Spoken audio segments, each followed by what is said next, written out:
That orphan boy had nothing but his own courage. Yet on a night of storm and mud, he carried an elder native across the flooded trail, his small body trembling under the weight of a man twice his size. No one believed he could do it. No one imagined he would risk his life for someone who once looked at him as nothing more than a stray child. But in the silence of that dark road, where only the sound of rain and rushing water could be heard, he chose to fight against despair and take a step no adult dared to take. That single act would change forever the way the tribe remembered his name. The villagers spoke later of how his thin arms sunk into the muck, how his legs slid and bled against the stones, yet he never let go. The elder's eyes, dim with years, were filled with something more than pain. It was recognition, a silent confession that this boy, forgotten by destiny, was proving to be greater than fear itself. And when dawn rose, when the people gathered to see the elder alive, the whispers began. That fate had tied an orphan's blood to the very heart of the tribe. What drives a child with nothing to give everything? Was it hope, or a longing to belong? In the wild lands of the West, where betrayal often came faster than trust, this question echoed louder than any rifle shot. Every detail of that night carried a lesson. That true strength is not built in muscle or age, but in the choice to stand firm when the earth itself tries to pull you under. The following day, the tribe did not look at him as an outsider anymore. They did not see a boy abandoned by family or land. Instead, they saw the fire in his will, the loyalty in his heart, and the courage that had preserved the breath of one of their own. Around the fire, the chief placed his hand on the boy's shoulder, and with a voice that carried both authority and gratitude, called him something no one expected, grandson. And so begins the tale of a nameless child who crossed the line between stranger and blood, between forgotten and chosen. His story is not just of mud and rain, but of the invisible bridges that courage builds in the hearts of men. A story that still lingers in the dust of the Old West, reminding us that family is not always born. Sometimes it is carried through the storm. The night after the rescue, the village could not shake the image of the orphan boy trudging through the storm with the elder upon his back. Mothers whispered it to their children as though it were already legend, while warriors exchanged silent nods, unsure whether to be proud or unsettled that a child had shown more bravery than men armed with rifles and spears. The boy did not boast, did not seek recognition. Instead, he sat quietly by the fire, his clothes still damp, his eyes distant as if replaying every step through the mud. That silence became a greater voice than any shout of triumph. Whispers turned into stories, and stories into belief. The villagers began to question what unseen hand had given him such strength. Some said the spirits of the ancestors had lifted his feet when the river tried to drag him under. Others murmured that perhaps the boy's pain of being alone had carved into him a power no family could measure. And while the people debated, the elder himself sat with a steady gaze fixed on the boy, as though he alone knew the truth of what had happened. For the orphan, however, the dawn brought no sense of victory. He felt the aches in his body, the sting of cuts on his hands, and the emptiness of hunger in his stomach. He wondered if his act would matter beyond a single night, or if, come tomorrow, he would still be the stray child on the edge of the camp. He had lived long enough to know that kindness was often forgotten as quickly as it was given. Still, deep within him, there stirred a fragile hope that perhaps this time would be different. The elder broke that silence with a simple gesture. He invited the boy to sit beside him, a place no outsider had ever been offered. Around the fire, where tales were told and decisions were made, the child who had once been invisible now sat at the side of one whose voice shaped the future of the tribe. To some, it was shocking. To others, it was a sign that the old ways were shifting. And in that moment, the orphan realized that courage had bought him something he never dreamed he would possess, belonging. But belonging in the Old West was never without cost. Behind every handshake lay suspicion, behind every smile the shadow of betrayal. And though the people called him brave, though the elder called him grandson, there were still eyes in the darkness that watched with envy, resentment, and fear. The boy had crossed one river, but ahead stretched 1,000 more, each filled with dangers that did not always roar like floods, but whispered like venom in the dark. The days that followed became a test, not of strength, but of spirit. Children who once mocked the orphan now followed him, curious if courage could be contagious. They asked him to retell the storm, to describe how the mud pulled at his legs, how the river clawed at his waist, and how he refused to fall. Yet, each time, the boy shook his head, unwilling to turn suffering into entertainment. To him, bravery was not a story to be sold, but a burden carried in silence. This refusal only deepened the mystery, making his legend grow even more.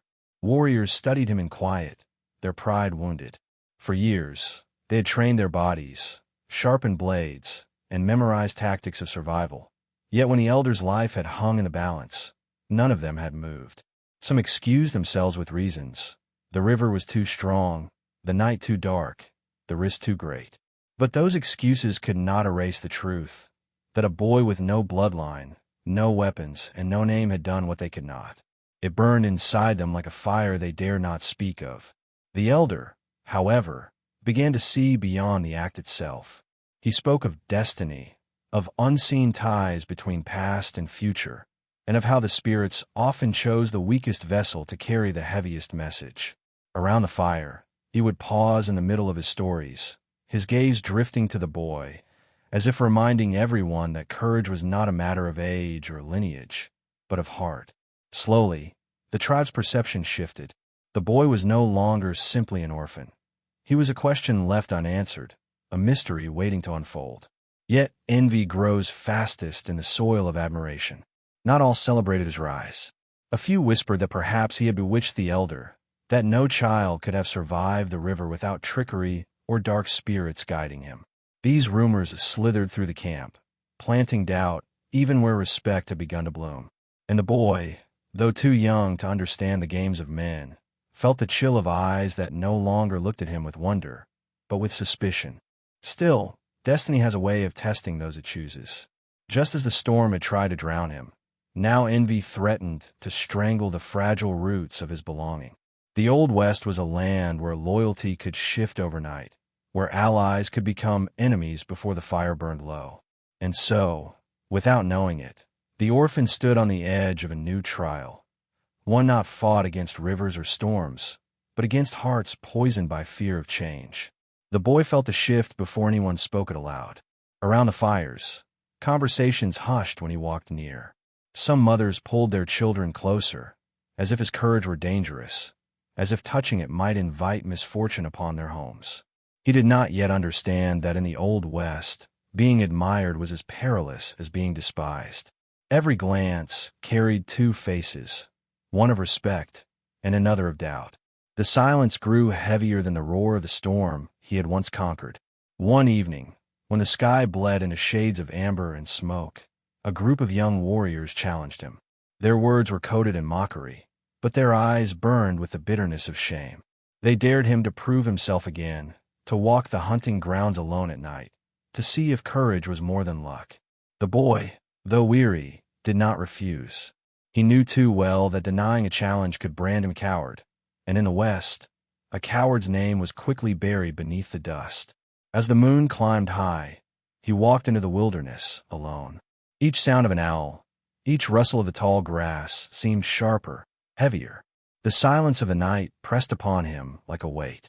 He carried no rifle, no blade, only the memory of the river and the steady voice of the elder who had called him grandson.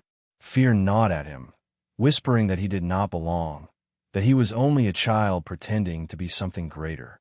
But with every step, he pressed forward, not because he wanted to prove them wrong, but because retreat was no longer a choice. Hours later, when the boy returned, he carried with him the skin of a rattlesnake he had killed with nothing but a stone and his own resolve. The warriors who had mocked him stared in silence. Their laughter turned into unease. None spoke, but all felt the truth.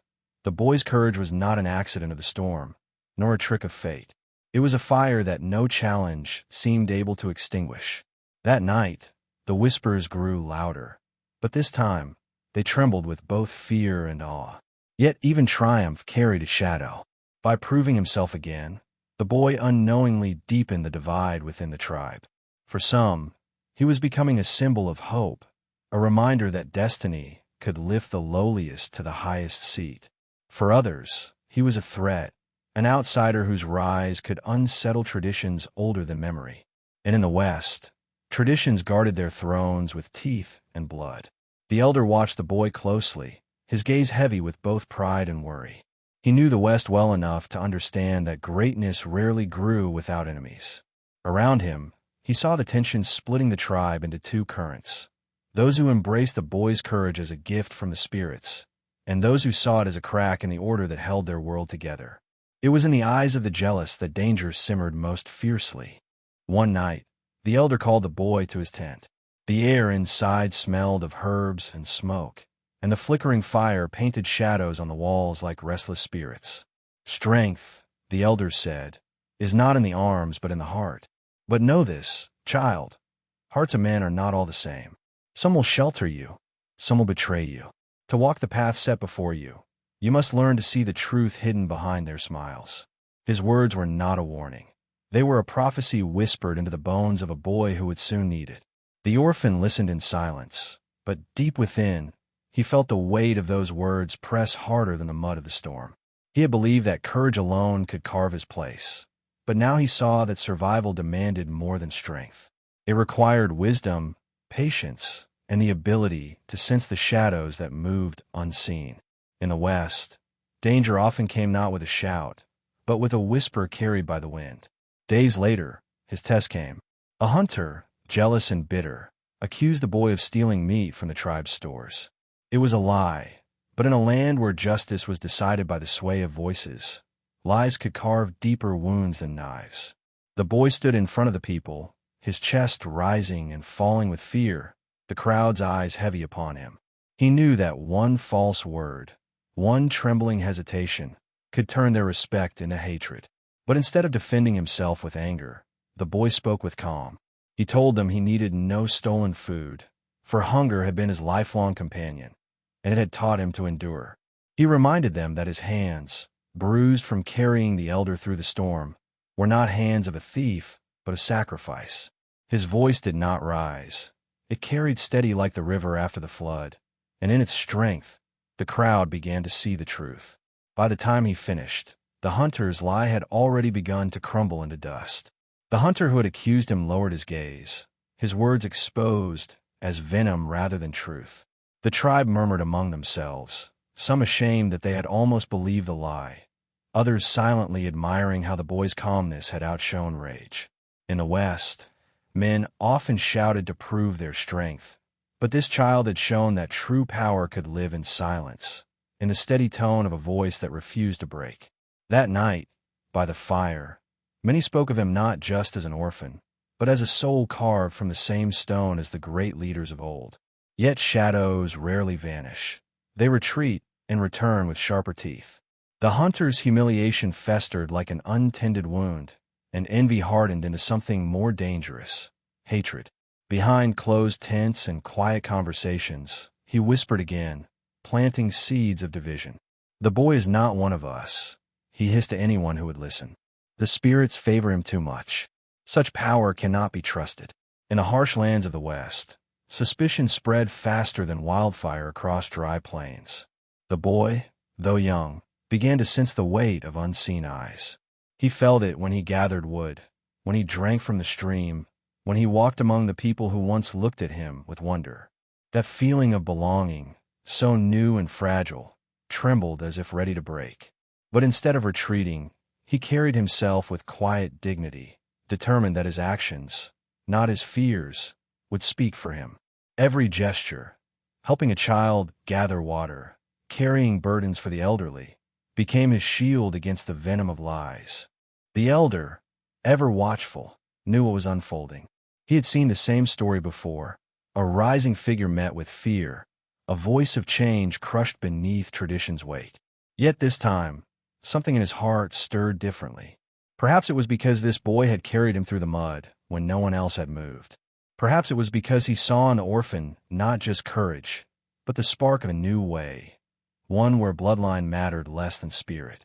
And so, the elder began to prepare the boy, not just to survive, but to lead. Around the fire, he taught him the history of the tribe, the stories of battles fought and losses endured. He spoke of honor, of patience, and of how a leader is not measured by how many follow him, but by how many he protects when storms rise. The boy listened, his young face illuminated by the flames, and though he did not fully grasp the weight of those teachings, he felt them settling deep into his bones. The West had a way of forcing children to grow into men before their time, and fate was already weaving him into something greater than he could yet imagine. The turning point came with the arrival of strangers. One morning, dust rose on the horizon, and riders approached the village with weapons glinting in the sun. They were traders, or so they claimed, but in the West, traders often carried smiles on their lips and greed in their saddlebags. The tribe welcomed them cautiously, offering food and fire, but mistrust lingered in every glance. Among them, the boy sensed danger, though no words had yet been spoken. That night, as the camp settled into uneasy sleep, the boy awoke to faint footsteps near the storage huts. He crept closer, his breath shallow, and saw one of the strangers trying to steal the tribe's dried meat and weapons. Fear gripped him, but memory was sharper. The river, the storm, the accusations he had endured. Courage rose like fire in his chest. Without hesitation, he cried out, waking the camp before the thief could escape. The strangers denied it, of course. Words twisted like snakes in the dark, accusing the boy of lying, of seeking to make himself look important again. For a moment, silence hung heavy, the tribe caught between trust and suspicion. Then the elder stood, his voice steady, declaring that the boy's word was his own. That one sentence was enough to shatter the lies. The strangers, exposed, fled into the night, their betrayal echoing like a warning across the plains. The people saw more clearly now. The orphan was no longer just the boy who had carried an elder through the mud. He had become a protector of the tribe, a watchful spirit whose instinct had saved them from loss. Children followed him with admiration, warriors nodded with reluctant respect, and even those who once whispered suspicion now struggled to deny the truth. Destiny was shaping him before their very eyes. But for every hand that reached toward him in gratitude, another clenched in quiet anger. The hunter, whose envy had long boiled beneath the surface, now saw his chance slipping further away. His hatred deepened, sharper than a blade, darker than any storm. And as the boy's star rose, the hunter's shadow grew, waiting, watching, ready to strike when the fire burned brightest. The hunter's resentment no longer hid behind whispers. His eyes followed the boy with a venom that could not be mistaken, and his silence was louder than shouts. Around the campfire, while others praised the orphan's courage, the hunter clenched his fists, imagining a day when all those admiring eyes would look away in disappointment. In the Old West, rivalries were rarely settled with words. They ended in blood or in exile, and deep in his heart, the hunter knew only one of them would remain. The boy, however, was blind to the depth of this hatred. He continued his days with quiet labor, gathering wood, tending fires, and learning more each evening from the elder. Yet, the closer he drew to wisdom, the greater the risk became. The elder spoke often of legacy, of how the tribe's future must belong to those who carried the spirit of sacrifice, not the weight of envy. His lessons, though cloaked as stories, were warnings that the greatest enemies often sit at the same fire as you, smiling through clenched teeth. One dusk, while the sun bled into the horizon and shadows stretched across the camp, the hunter seized his chance. He called the boy out before the people, accusing him not of theft or lies this time, but of witchcraft.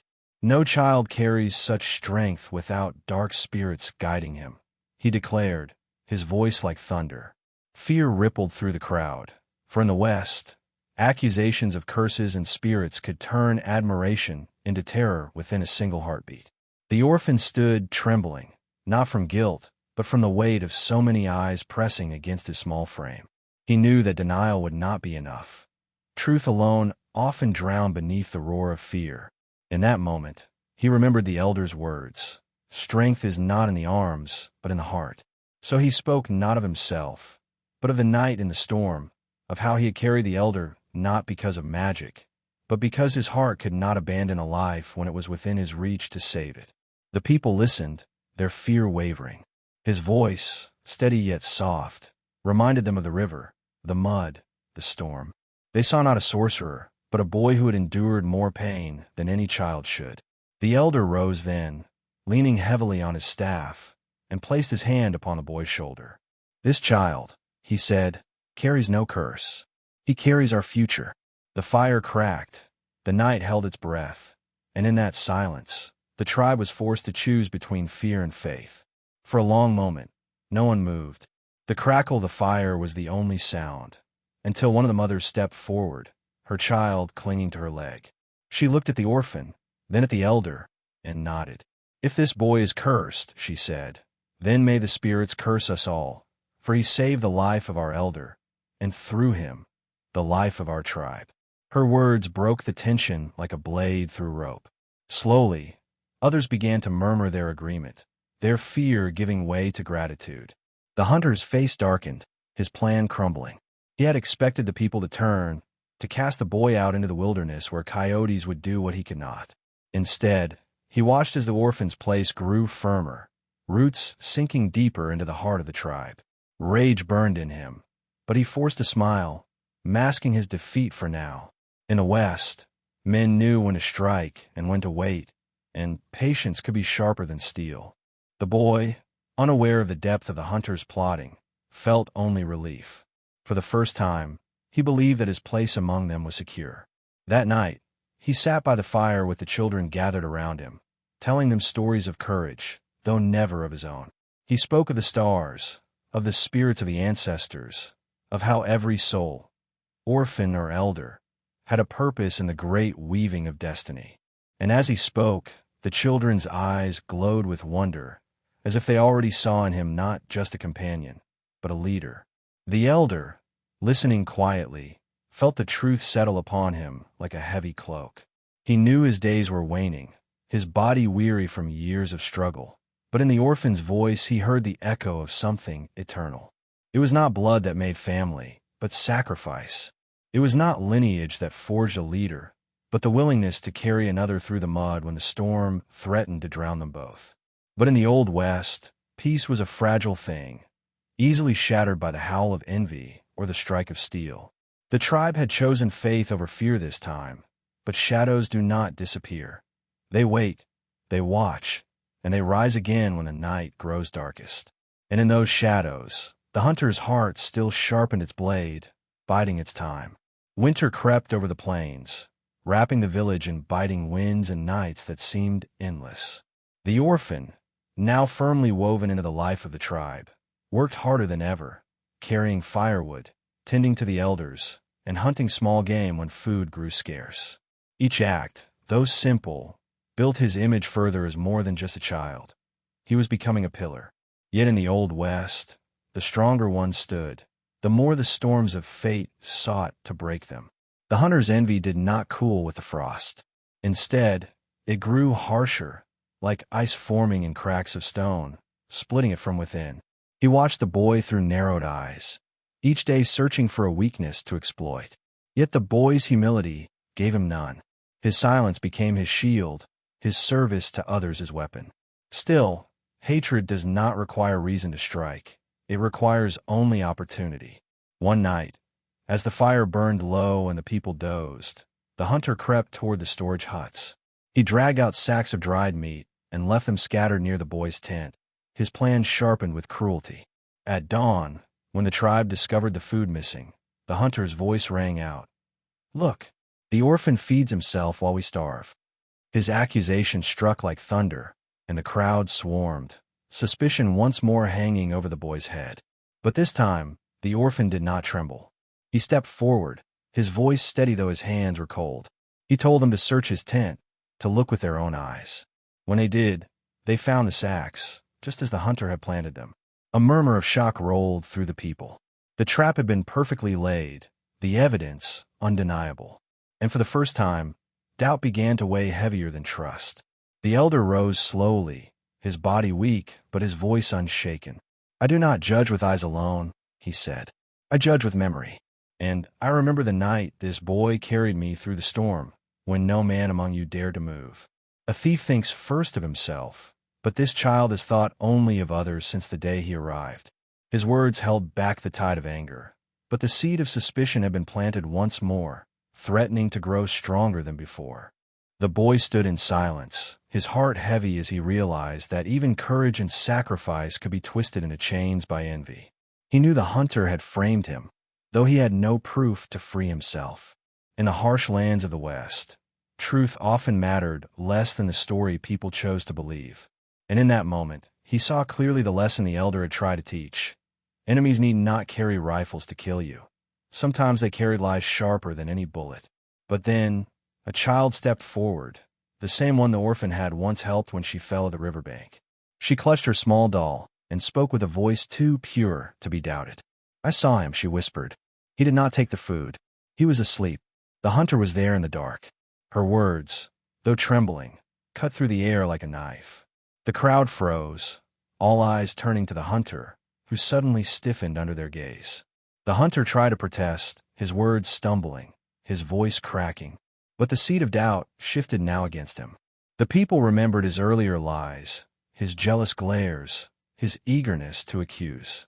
What once had been hidden in shadows was now exposed in firelight. Murmurs rose, and the weight of suspicion pressed upon him instead. In the Old West, once a man's honor cracked, it rarely mended again.